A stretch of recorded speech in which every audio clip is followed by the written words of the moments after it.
Hi, and welcome to Watch It Played. My name is Rodney Smith, and in this video, we're going to learn the 1 to 4 player game, Bonsai, designed by Rosaria Battiato, Massimo Borzi, and Martino Chiacchiera, and published by DV Games, who helped sponsor this video.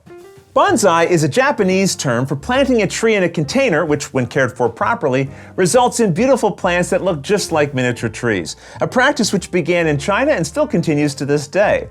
Here you'll be taking on the role of an expert bonsai master trying to grow a tree worthy of the Imperial Gardens. So join me at the table and let's learn how to play. To set up, place this board in the center of the play area and then collect the cards with this back, flipping them over and going through them looking for any with dots in their bottom right-hand corners. Most won't have any, but a few will have 3 or 4 dots. And in a 4-player game, you use all of the cards. But if you have just 3 players, return any showing 4 dots back to the box.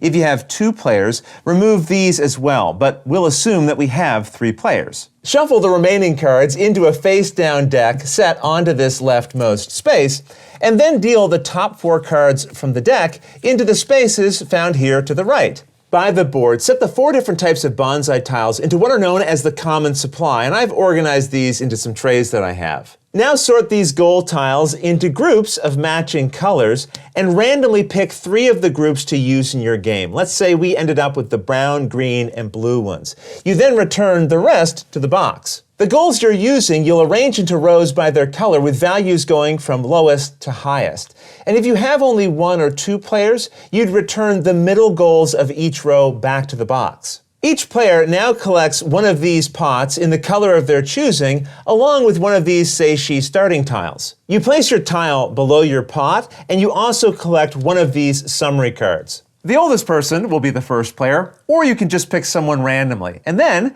going in clockwise order from them once around the table, refer to this chart in the rulebook and have each person collect the related tiles from the common supply. As the first player, I'd gain what is known as a wood tile. The next player in clockwise order would gain a wood and one of these leaf tiles, and the third player gains a wood, leaf, and flower. And if we had a 4th player, they'd collect the tiles for their position on the chart. And that's the setup. In Bonsai, you and the other players will be collecting tiles and adding them to the pot in front of you to represent the tree you're growing.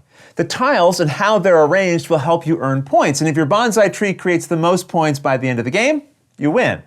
Now the game is played over a series of turns, starting with the first player and going clockwise around and around the table. And on your turn, you'll perform one of 2 possible actions, either meditate or cultivate.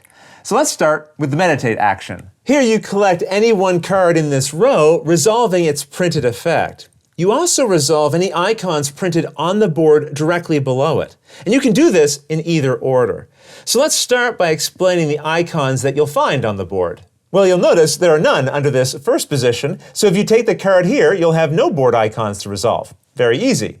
If you take the card in this position, it lets you choose to collect either a wood or leaf tile from the common supply. Anytime you gain tiles, add them to the others you have in front of you. This area is known as your personal supply. Going back to the board, if you claim the tile in this 3rd position, it gives you both a wood tile and one of these flower tiles. And finally, if you take a card from the 4th position, you gain a leaf tile and one of these fruit tiles like we see here. We'll learn about the value of the tiles soon, but just know they're meant to be an unlimited supply. In the very rare case that you run out of a type of tile you need, just use a suitable replacement. And remember, in addition to resolving the icons on the board under the card that you're collecting, you also collect the card from that space.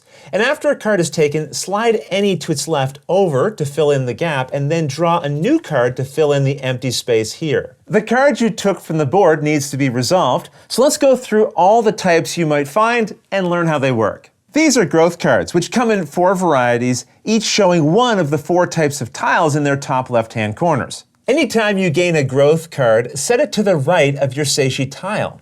As you gain more over the course of the game, overlap them so that only their sidebar is showing. Placing a growth card doesn't provide an immediate benefit, but their value will come later, as we'll see. Any cards with this symbol here are known as tools. All tools you collect are set on the left side of your seishi tile. You also overlap these as you gain more, and like growth tiles, their benefits will come into play a little later. Cards you collect with red borders, like we see here, are known as parchments. After taking one, place it into a face-down pile of cards you'll keep near yourself. You can always look at the cards in your own face-down pile, but once you've collected these from the board, keep them secret from the other players. These parchment cards will provide you with additional ways to score points for your bonsai tree at the end of the game, so we'll explain how these work at that time. Cards with this art are known as masters. When you collect one of these, you immediately gain tiles from the supply matching the symbols shown at their bottom. This is in addition to the tiles you'd gain for the space you collected the master from. So taking this master would gain us both a wood and leaf tile, as well as this wood and flower tile. The symbol we see on this master is known as a wild. Anytime you have to resolve a wild, you pick any one tile of your choosing. After collecting and resolving a master, set it into a face-down pile in front of you along with any other face-down cards you already have. This final type of card you might collect is known as a helper, and these will make more sense after we've learned the next action, so we'll come back and discuss how they work a little later. And that's how the meditate action works. You collect a card from the display and resolve it along with any of the icons printed on the board beneath it, and you can do that in either order. However, instead of taking the meditate action, you might choose to perform the cultivate action. Now, to explain how this works, I'm going to give myself a few extra tiles. Remember, tiles you have in front of you are your personal supply, and when you take the cultivate action, you add tiles from your personal supply to your bonsai tree. However, you may only place as many tiles as you have matching symbols on and to the right of your seishi tile. Remember, this is the wild symbol, so I could place any one tile with this, and also up to 2 wood tiles and up to 2 leaf tiles. The order here doesn't matter, just the number of symbols. So the more cards you have, the more tiles you can place with this action. So let's see how placing works. When adding a wood tile, it must always be set so it's adjacent to at least one other wood tile, and 2 tiles are considered adjacent if they share at least one full side. At the beginning, you have this wood tile as a part of your container. So you could add a wood tile here, and as you add more over the course of the game, they can branch out in any way you like as long as they're each adjacent to at least one other wood tile. You can never place a tile so it overlaps another tile or your container. But the tiles can even extend beyond the edges of your container or even go below it. When adding a leaf to your bonsai, it must be adjacent to at least one wood tile. You'll see a side showing a bit of wood, but this is just a visual reminder. You don't have to place it so that specific side is touching wood, but at least one side must be. You can also end up with wood tiles adjacent to any other side of the leaf tile. And leaves can be adjacent to other leaves, but remember, each one must still be adjacent to at least one wood tile. This is a flower. It must always be placed adjacent to a leaf, as its art reminds you of here, but you can also have another leaf or other tiles adjacent to the flower as long as at least one of the adjacent tiles is a leaf. Finally, we have the fruit tile. This must be placed so it's between 2 leaf tiles, and those 2 leaf tiles must be adjacent to each other. For example, this fruit tile couldn't go here because even though it's touching 2 leaves, these 2 leaf tiles aren't touching each other. But it could go, for example, right here. The other important rule is that a fruit can never be adjacent to another fruit, so this would not be allowed. It can, however, be adjacent to any other tile, so long as, of course, all the other rules are being followed. So as you can imagine, you'll be able to grow your bonsai tree in a variety of ways depending on which tiles you've collected and how you decide to place them. And how you place them is key, as we'll discover when we learn how your tree is scored at the end of the game. But before we get to that, there are just a couple of other rules we need to go over. First, if at the start of a turn you realize you grew your tree so that it's not possible to add more wood tiles to it, which is the case here, you may choose to remove some tiles from your bonsai, but only as many as would be necessary to be able to add more wood to it. So we couldn't remove these 2 tiles when simply removing this 1 tile would be enough. And the tile that you remove goes back to the general supply. The other important rule to be aware of is your capacity limit. No matter what action you take on your turn, after your turn is over, check your capacity, which is the value printed here on your seishi tile, along with any values on cards to the left. In this case, our total capacity is 7. And you can have any number of tiles during your turn, but at the end of a turn, if you have more tiles than your capacity, you must return any of your choosing to the general supply until you're back down to your limit. Okay, with that, we've learned both the meditate and cultivate actions. So now we can learn how these helper cards work that we skipped over earlier. During a meditate action, if you collect a helper, you may then move the tiles shown on it from your personal supply directly to your bonsai tree, following the placement rules that we learned earlier. So here we could add any one tile to our tree and a flower. And remember, the tiles you add with a helper must come from your personal supply, not the general supply. So you can only place the tiles it shows if you currently have them. Also, even if you have the tiles a helper shows, you can choose to only add some or none to your bonsai if you don't want to. Okay, this leaves us with one last rule to consider on your turn. During the setup, we laid out these tiles representing 3 rows of different types of goals you might complete as your bonsai tree grows. For example, this specific goal is accomplished as soon as you have at least 8 wood tiles in your bonsai tree. This goal requires at least 10 wood tiles, and this requires 12 or more. When counting for this wood-related goal, also include the wood tile that starts attached to your pot. Coming back to the goals, the ones on this row require you to have a certain number of leaf tiles on your tree. These goals are a bit different. To satisfy this first one, your bonsai tree must extend past one side of your container. For example, by adding a tile to our tree here, we now satisfy this goal. And to be clear, you can only satisfy this goal if you overhang the edge of your container that shows this crack in it.